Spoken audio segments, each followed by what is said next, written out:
domenica è Cateno De Luca, benvenuto. Grazie, buongiorno. Grazie a lei. Allora, tutti sanno benissimo chi è lei, però ho fatto una breve introduzione perché ci serve anche per introdurre gli argomenti di cui vorrei parlare con lei. Si è dimesso da poco da sindaco di Messina dopo aver dato personalmente il via a colpi di mazza, perché abbiamo visto il video, alla demolizione della secolare, gli ultimi quello che rimaneva, insomma, della secolare baraccopoli di fondo fucile che era ridotto ormai a discarica. È stato protagonista della protesta contro il Green Pass sui traghetti che noi con TG Sicilia abbiamo seguito. Si candida a governatore della nostra regione. Sposato, 2 figli, ha studiato clarinetto al conservatorio, laureato in giurisprudenza, dirigente aziendale, 3 volte deputato regionale, già sindaco di altri 2 comuni nel Messinese, Fiume di Nisi dove è nato 50 anni fa, Santa Teresa di Riva, oltre che della città metropolitana di Messina. Prima di tutto una cosa di cui abbiamo parlato un minuto fa, ponte sì o ponte no sullo stretto? Ponte sì, ovviamente, anche perché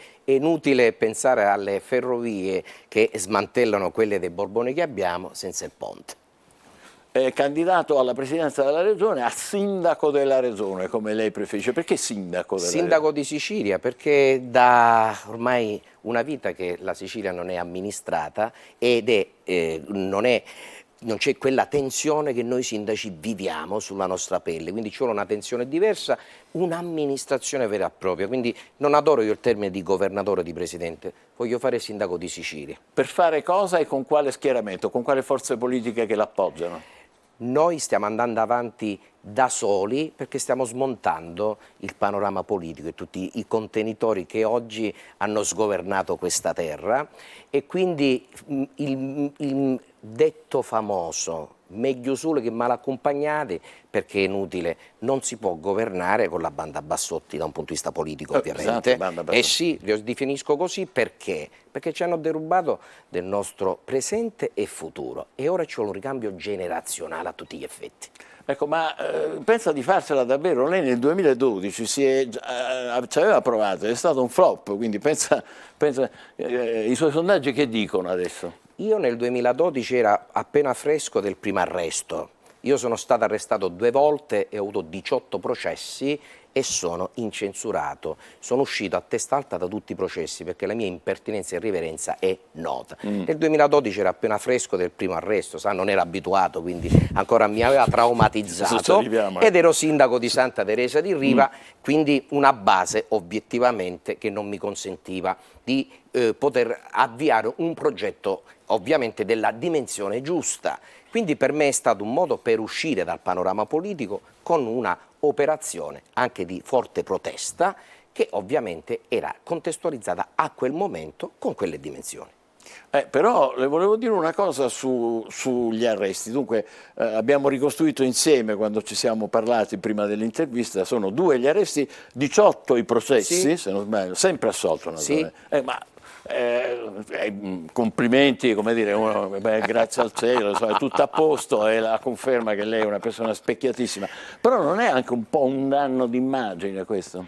Ma è ovvio, anche perché in una terra il mascariamento è quello che poi si utilizza per farti fuori se non ti inchini a certi santuari. Cateno De Luca è irriverente e impertinente per questo motivo, non si è mai inginocchiato a certi santuari e ovviamente le reazioni ci sono state. Ringrazio Dio e a quella che è la mia tempra che mi ha fatto resistere e mi sono rigenerato. Ovviamente non accetto quella che è la battuta che qualcuno mi fa.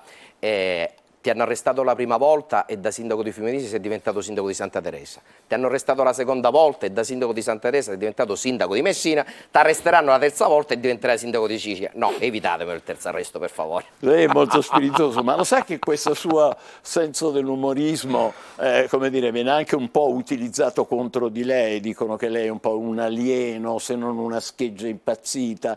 Adesso sentivo, mi pare nelle ultime ore, Romano, che è un vicepresidente di un movimento siciliano, che diceva niente marionette nella scena politica siciliana. Certo, non ha fatto il suo nome, no, però si riferiva un po', ovviamente. Ma è ovvio, ma uno che ha sempre giocato la politica con la logica del pupo e del puparo, di cosa volete che si parli? La marionetta ovviamente è il giocattolo classico che utilizza magari Romano e i suoi sodali sotto il profilo politico.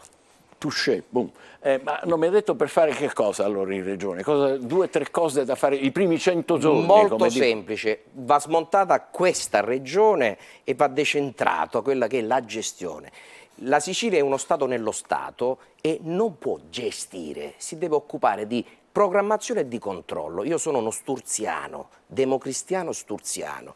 I palazzi municipali a centro dell'azione politica, quindi gestione al territorio e ovviamente l'altro elemento, si dice ad Oxford, senza soldi non si canta missa, bisogna risanare i bilanci perché non possiamo essere tenuti sempre al guinzaglio dello Stato. Perché in Sicilia non si fa più una finanziaria nei tempi di legge? Perché dobbiamo aspettare che lo Stato approvi la sua finanziaria e poi entro il 30 di aprile fare la nostra e nel frattempo c'è la paralisi totale. Ecco, questa è la Sicilia che non vogliamo più. È molto semplice, operazione di decentramento, razionalizzazione dei costi, tagli dei privilegi. Guardi, io sono stato il primo che ha fatto il libro bianco sugli sprechi della regione siciliana nel 2010. Sugli sprechi? Sì, e da lì partì piano piano, quella fu la matrice del primo arresto. Ah, quindi lei vede un collegamento.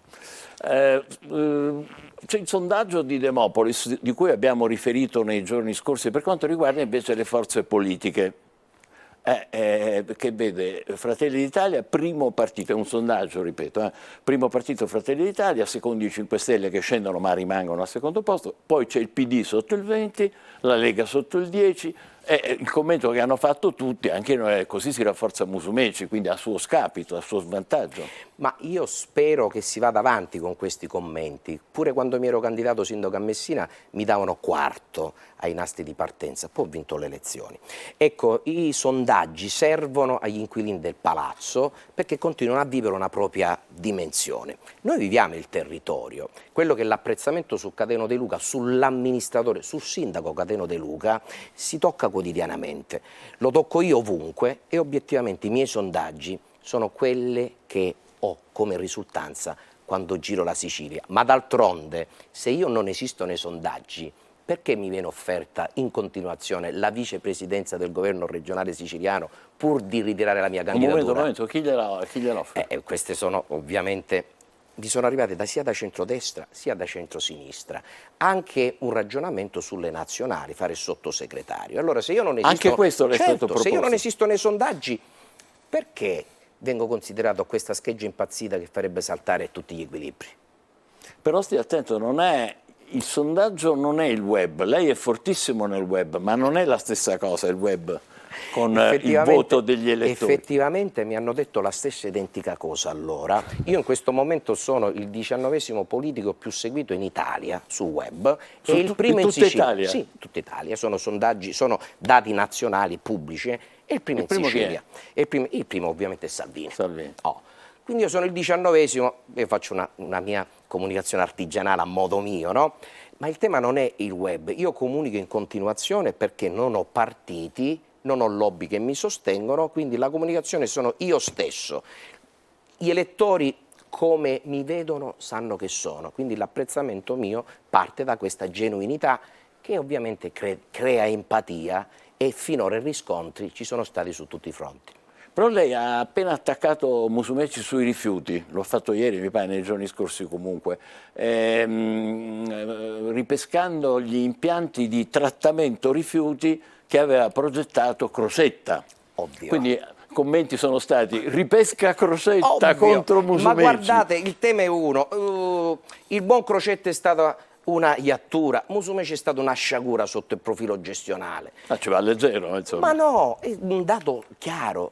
Il buon Musumeci è stato commissario straordinario quasi per 2 anni per i rifiuti, ha avuto una dotazione di 60 milioni di euro, non ha speso un euro e ora vuole fare gli inceneritori o i termovalorizzatori o non si sa i termovalorizzatori. Ma signori, ma scusate, ma negli inceneritori non si può portare l'umido. Allora il tema oggi è: tu devi fare prima le infrastrutture per arrivare a una percentuale di indifferenziato che quella frazione e eventualmente discutiamo se conviene portarla nel termovalorizzatore. Ma non puoi prendere in giro i siciliani. Per 4 anni non ha fatto niente, ha fatto ingrassare i privati, e vi ha anche il coraggio di dire ora finiranno le mafie. Ma di chi stiamo parlando? Non vedo l'ora di arrivare a questo confronto con Musumeci, però do la notizia. Prego. Non sarà candidato lui alla presidenza della regione. Questa è una notiziona. Sì, constatato. Si accettano scommesse. Ah, Quindi è inutile parlare più di Musumeci, parliamo di altro. È una sua scommessa. Comunque se fate il duello vi ospitiamo noi. Assolutamente sì, la sua professionalità già mi impone di dire sì. Grazie mille, grazie mille. Come si dice a Roma, caffè pagato. Va bene. Una volta però lei all'Assemblea regionale siciliana ha fatto un intervento di 25 ore con rissa, inevitabile, poi malore, perché insomma, uno non può non stare. Ma che era successo? Guardi, io ho sempre presentato durante le finanziarie la media di 5.000-6.000 emendamenti a volta, perché essendo da solo mi dovevo difendere da solo. E allora ho sempre sfiancato i parlamentari e ovviamente questo poi ha portato i vari governi a discutere con Cateno De Luca, il solitario, ma che ovviamente conoscendo a menadito tutti i capitoli di bilancio e anche tutte le varie strategie, era in condizione di parlare su 7.000 argomenti diversi. Questo ovviamente ha portato, allora era Tony Scilla, se non ricordo male, il collega Tony Scilla a sbarellare, che vi immaginate, io che intervenivo in continuazione 25 ore di seguito, tenete conto che allora c'avevo questo fisico bestiale, parliamo noi del 2010, ma va sicuro che ora ancora mi difendo. Comunque sta bene, lo diciamo anche per rassicurare i suoi avversari, sta benone, è vero? Ma in un video, sempre all'Assemblea regionale siciliana, suona la zampogna, ma che senso ha? Io ho suonato la zampogna a Natale del 2017, ero appena fresco della revoca degli arresti domiciliari.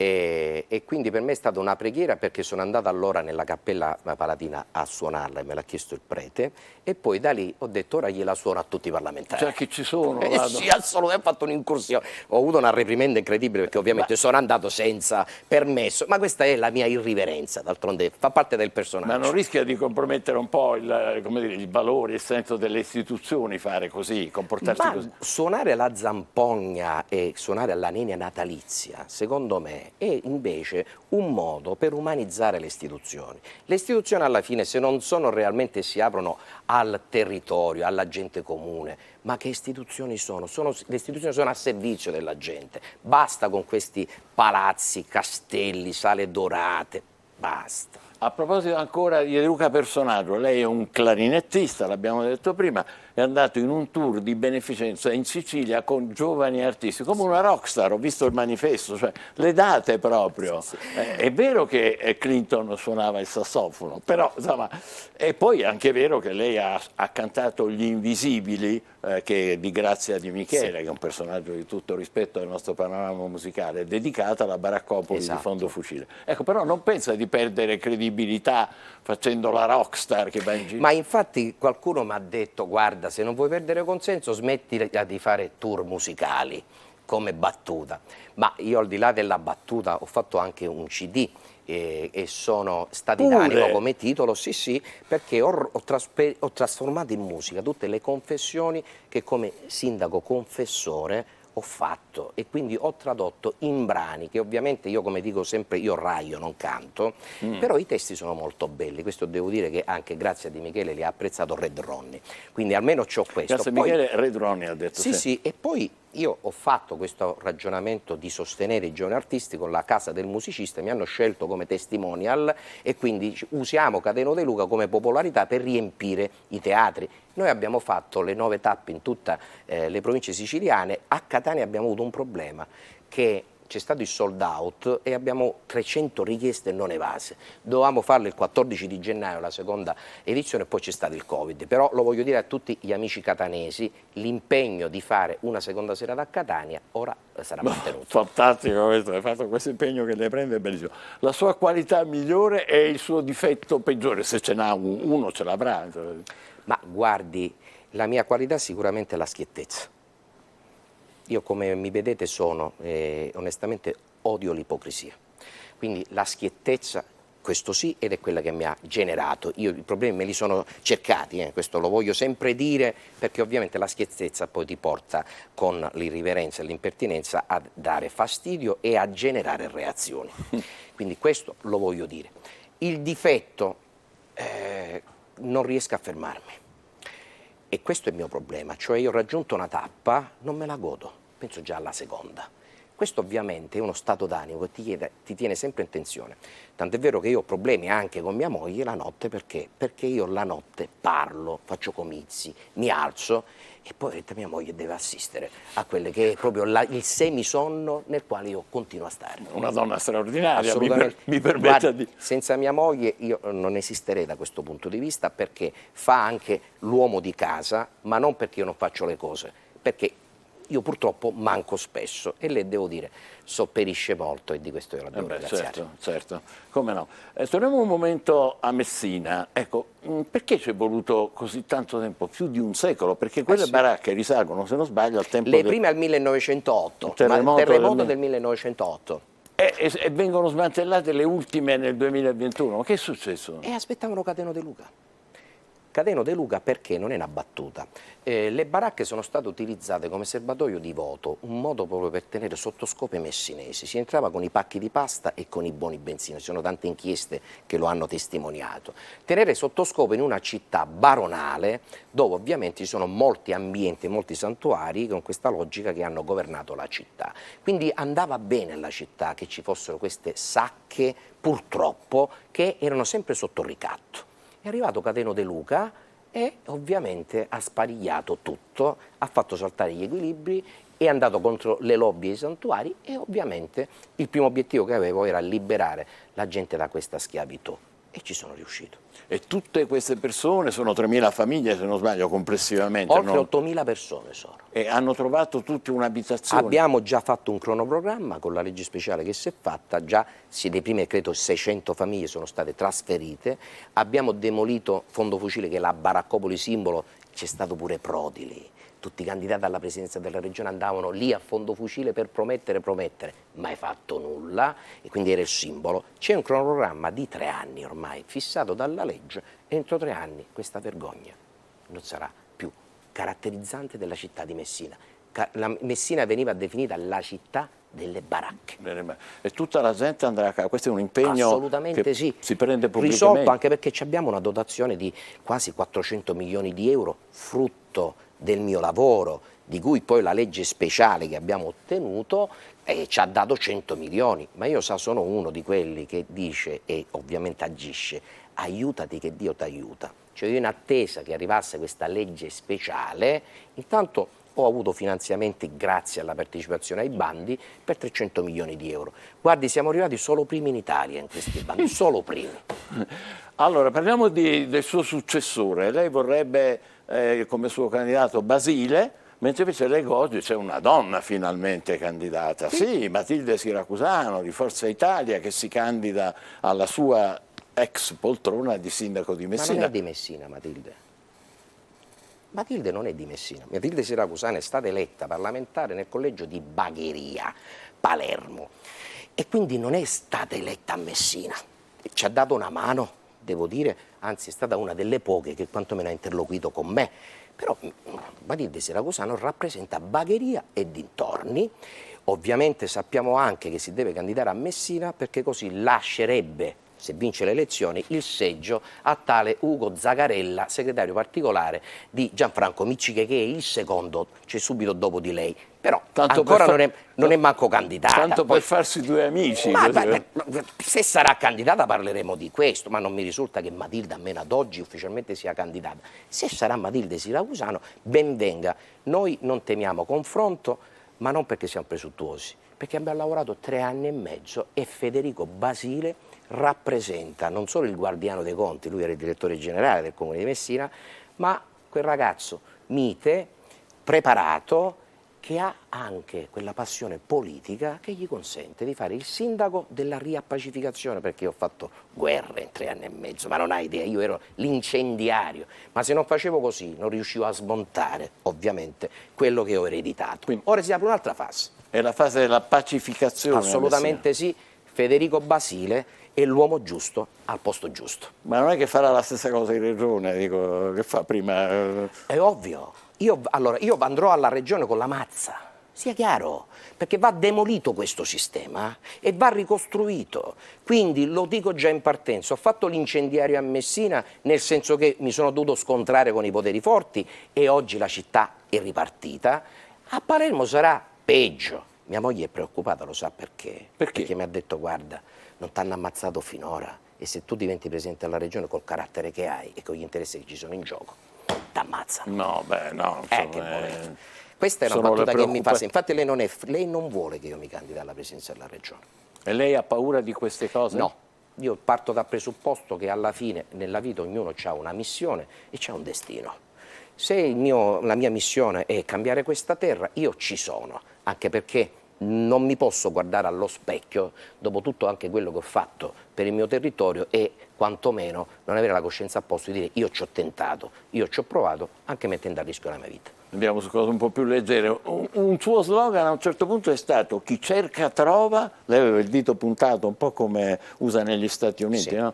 Chi cerca trova, io so che esisti e ti troverò, che era una minaccia più che una promessa. Che... Ma messaggi subliminali da un lato, dall'altro dire chiaramente, tra virgolette, che io so, ma se non lo dico che so è perché comunque ho altri motivi, ma in ogni caso siccome so ti vengo a beccare, come dico, ti becco. Ti becco. Ma quando l'ha usata questo? Perché c'è un poster che ha fatto. Assolutamente sì. In che circostanza era? Ma questo l'abbiamo fatto in una circostanza ben precisa che riguardava una tensione che avevamo, una delle tante, col Consiglio Comunale, perché sai, io sono stato miracolato anche in questo. Sono stato il primo in Italia che vengo eletto sindaco senza eleggere un consigliere comunale, perché tutte le mie liste non hanno superato lo sbarramento, quindi io ho governato la città di Messina senza avere un consigliere comunale eletto, ma si rende conto che guerra, e quindi ho detto ti vengo a trovare, io so.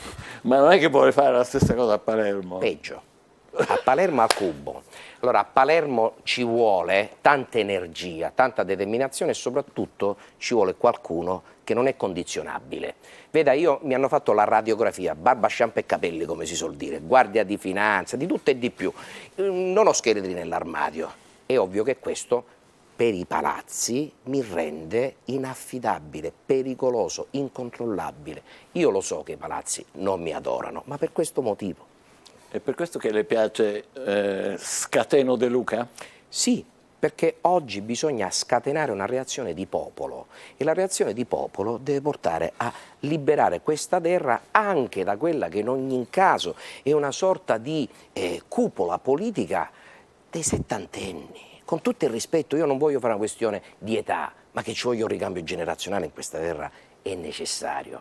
Basta ora. Ma chi più di un quarantenne, di un cinquantenne si può scommettere e immolare per la propria terra? Beh, però non può essere soltanto una questione generazionale, lei me lo insegna, no? Abbiamo altissime cariche. Per carità, ma questa terra oggi richiede una marcia in più, perché la stiamo ereditando ormai in condizioni pietose.